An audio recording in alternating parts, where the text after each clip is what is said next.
Hello everyone, my name is Protesilaos, also known as Prot. In this video I want to talk to you about community and spirituality. To start this, I want to bring to your attention the fact that in many of my publications I have talked about the significance of ancient Greek mythology. I think that ancient Greek myths are of great relevance to us for the simple fact that what they describe is something that is inherent to the human condition or the world at large. So, what we find in Greek mythology is effectively a set of constants or archetypes. Some of these archetypes are encapsulated in the different gods. So, for example, there is the archetype of beauty, there is the archetype of wisdom, there is the archetype of harmony, the archetype of ingenuity, and so on, the archetype of giving forms, new forms, and so on. And all these are given a name and are humanized, are personified, so that people can relate to them more easily. But when we say, for example, that Athena is the goddess of wisdom, we don't mean to say that wisdom as such has to be this woman that is wearing that kind of clothes and is bearing a shield and is a warrior kind of thing. We don't mean to say that, but this is one way, it is a symbol for us to start reasoning about the archetype. And it is also a symbol that makes it easy to communicate profound ideas to people of all ages and different kinds of backgrounds. So, of course, if you are talking to somebody who is well educated, you don't have to use the symbols. You don't have to say, hey, there is this goddess which does this and that and represents those values or whatever. You can just talk about the concepts directly. So, for example, two philosophers discussing those topics will just be talking about them without reference to the symbols, without reference to the iconography, perhaps, without reference to the art that goes around that kind of mythology. And mythology was produced by artists, by the way, by poets, by musicians, and songmakers. So it wasn't just the clergy, the equivalent of the clergy, saying what God is, what you should believe, what you shouldn't believe in. This was a bottom up kind of understanding of events. Bottom up in the sense that it was the people through their creative works that were giving a name and a face to what they were discerning in the world, be it wisdom, be it beauty, be it harmony, and so on and so forth. There are then all these archetypes, and there is among them one that I couldn't quite make sense of, and that is the goddess Hestia. Hestia is written with an H in English, but it's a silent H.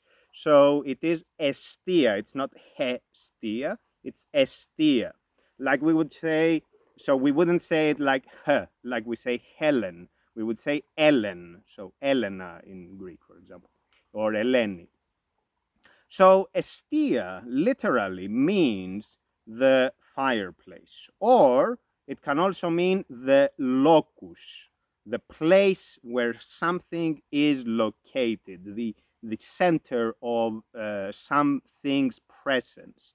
And we can say the locus of fire. So the fireplace is where fire is located at the house or the encampment of a human settlement. So Hestia represents that.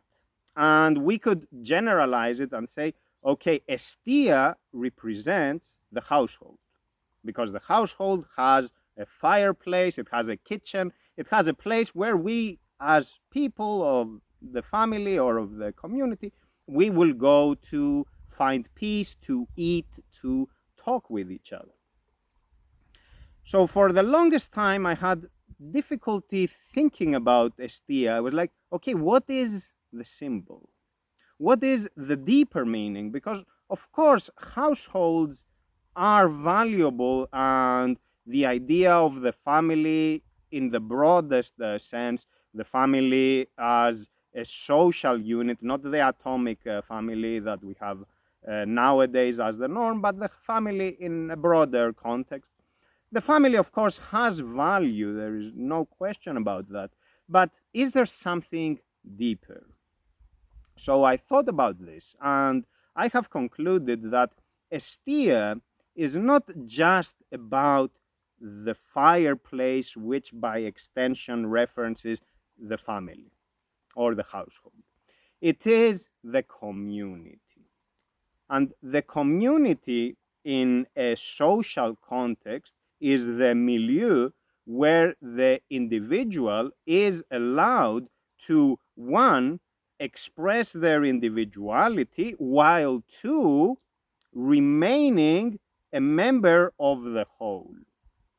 In the community, no person is of greater significance than anybody else. So there isn't any kind of ranking in terms of who is more special. Just as there isn't in the household, in the context of a family. It's not like the father or the mother or the child is the most important. They are all equally important.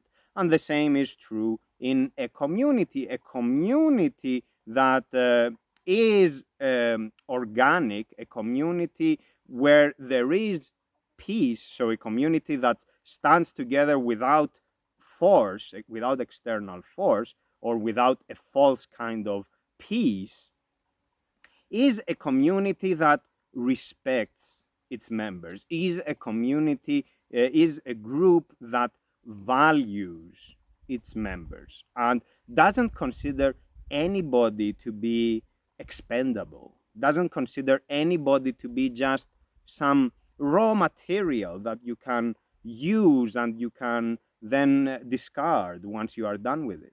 No. But at the same time, a community is not a place where a person is developed into kind of a cult figure. So it's not a place where you have fans, it's a place where you have equals. So when you are in the context of a community, when you are operating within the boundaries of a community, your ego is diminished. And what comes to the forefront are the qualities of the community, those qualities that bring the people together. And what those may be will depend on the specifics of the community, such as the people being co-located, the people sharing a language, traditions, religion, etc., etc.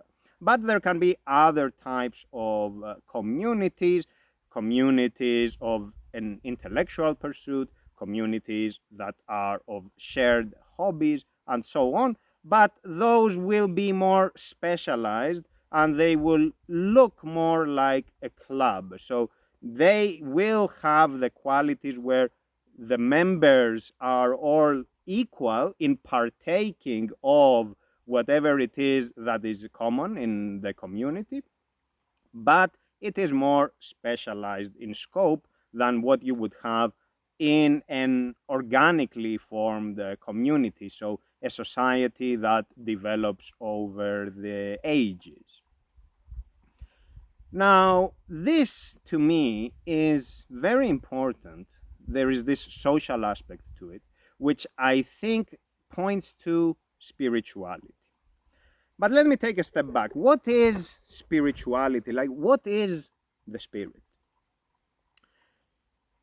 As I said, the Greek gods and the Greek myths in general are about symbolizing something that is out there. They are about capturing and naming patterns in the cosmos. And one of those patterns is diversity. Like if I were to use a single word to encapsulate, to describe the human experience, that word would be, for me at least, diversity. Like there are different kinds of people, people with different talents, people with different characteristics. And so, even though we all share the same humanity, even though we can all understand each other at a very basic level, we still have these differences of appearance, of phenomenality, of belief. So I think diversity as such is essential to the human condition. And it is represented symbolically in the very notion of polytheism. Because polytheism is exactly that. So the multifacetedness of the human condition. So coming now to the question of what is the spirit? Just as we have diversity among people, we also have diversity within. We have different aspects to our being. There is an aspect which is bodily. So there is this body, and it can feel pain, and it can feel pleasure, and it has its own functions, and it has its own needs. There is reason. There are emotions. There is the aesthetic function. And then there is also that which we can only feel. We cannot put in words, because by putting it in words, we bring it down to the rational level. We reduce it. It's reductive. And so we take away from its quality. And that, which we call the spirit, we can feel it when we experience awe.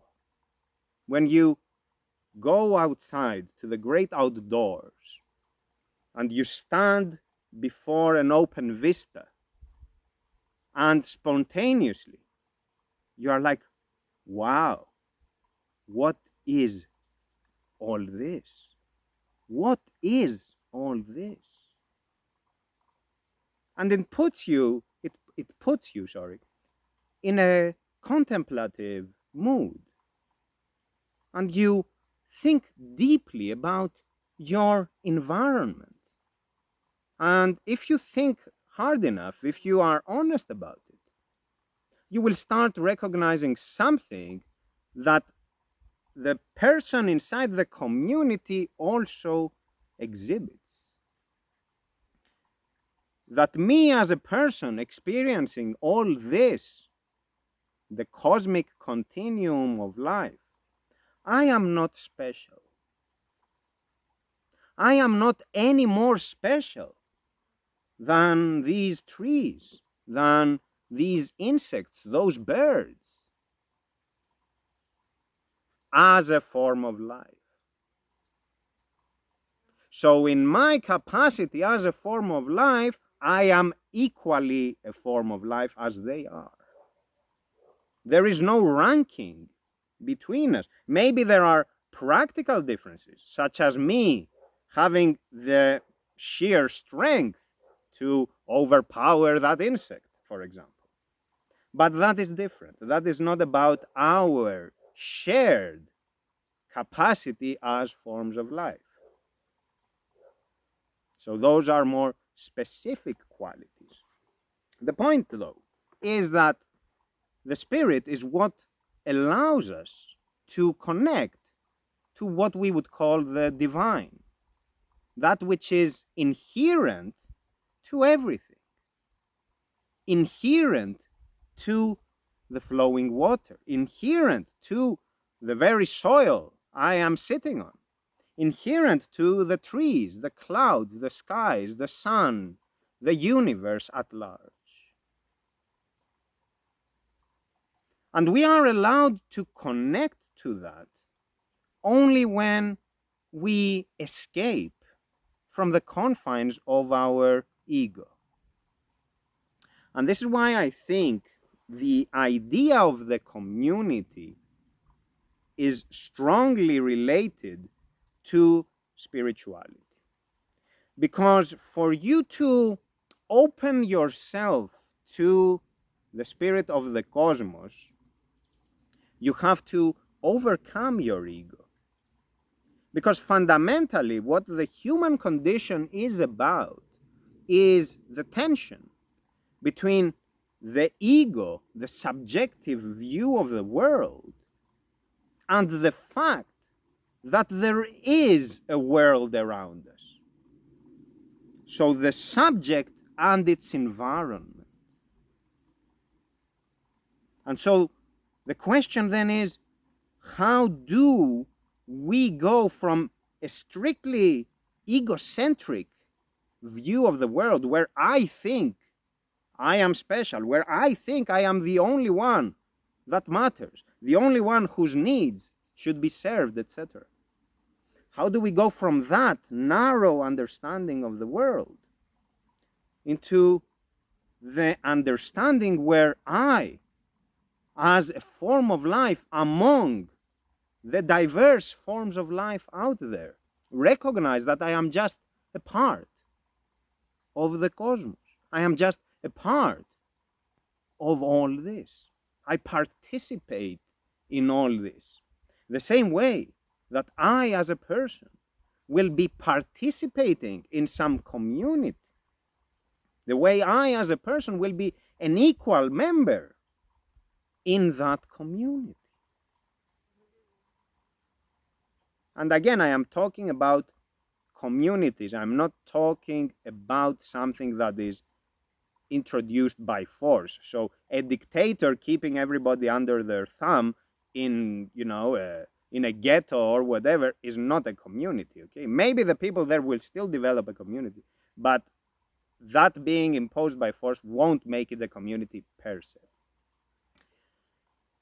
So the spiritual experience, fundamentally, I think, if we strip away the particularities of how you go about it, because I think there is no right and wrong way, but I think there is a certain constant to it, is that we want to align ourselves with what is out there, with the divine, okay? To align ourselves, to align this inherent egocentrism, this starting point of radical subjectivity that we have, to ameliorate it, not to ameliorate it, but to lessen it and to align it with a bigger picture view of the world, and to have a balance between those two. Of course, for practical reasons, we can never have the God view of the world and completely forego any sense of selfhood, any sense of ego. We cannot do that, because in our capacity as embodied, as human beings, we have to act. Like, you have to eat, so you have to serve that specific desire. You have to do that, otherwise you are dead. Of course, you may say, fine, I will die, but again, you are making that decision from your own perspective. You still have to decide it yourself what that entails in practice. So we will not have the universal view of the cosmos. We will still have a subjective understanding of it, but we want to couch it in terms of the bigger picture. So I think this is what spirituality is working towards. And the way to go about that will depend on a person's background, a person's experiences. I don't think there is fundamentally a right or wrong way. And I think that religions, like organized religion, who will profess to hold the one and only truth, are doing so in a way that is propositional. So they will tell you, here are my arguments, and you either believe them or you don't believe them, and this is the truth. I think that is totally okay, provided that you are working towards the goal of spirituality, which is that of aligning yourself with the divine, aligning yourself with the environment around you. And the environment around you, in a bigger sense, is the cosmos, but in a narrow sense, is your community. It's like your surrounding social order. And both are important. Both are necessary, because if you have the outlook, if you have the disposition to be an egoist with people, then why should we expect you to somehow have a generosity towards anything else? Why would we assume that you would have that? Furthermore, there has to be consistency. Like, if you care about the trees, and you care about the animals, and you care about this, and you care about that, you also have to care about humans, because they too are a form of life like everybody else, everything else. And the other way around, of course. If you care about humans, we would expect you to also care about all the other forms of life, always within the confines of practicality, because of our embodied nature. Because if we forego practicality, then of course it's a different discussion, but always within the confines of that constraint that we have. And so, in this regard, I think that Hestia is the goddess of the social community, the social bonds that we have, and of the spiritual community. So, how we can be connected to the world, and how we are the locus of our subjectivity, but it is a subjectivity that is open towards its environment. So it will never be an objectivity in the sense of an objective view of the cosmos, of the bigger picture view of the cosmos, because we cannot have that. It will be subjectivity that is open towards the cosmos. So this is the idea.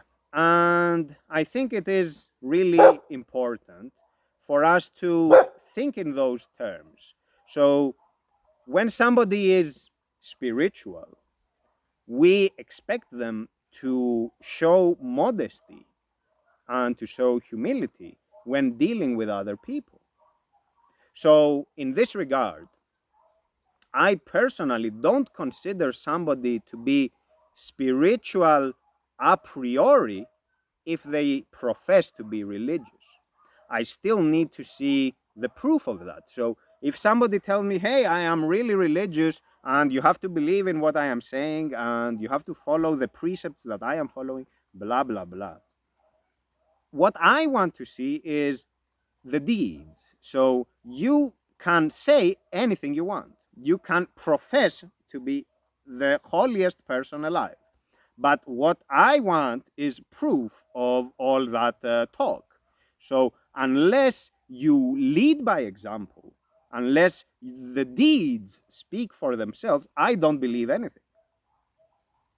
And I expect those deeds to be reflected, at the very least, in how you treat other people, in how you come in community with other people, in how you are a member, an equal member of that community, and you don't have this grand idea of yourself and you think that you are, the real deal or whatever. So if you are a spiritual person, I expect to see all that. And if there is that, so if there is this communitarian outlook in you, then I can trust that there will be an extension of that, perhaps with more work or more practice. There will be an extension of that towards the cosmos. Or the other way around, if you, for whatever reason, start with the cosmos, maybe from an environmentalist point, you eventually come to also appreciate the significance of human community. So it doesn't really matter which direction it is. I don't mean to imply that this is significant. What matters, though, is that there is consistency. And this consistency has to do with the fact that the universe itself is consistent.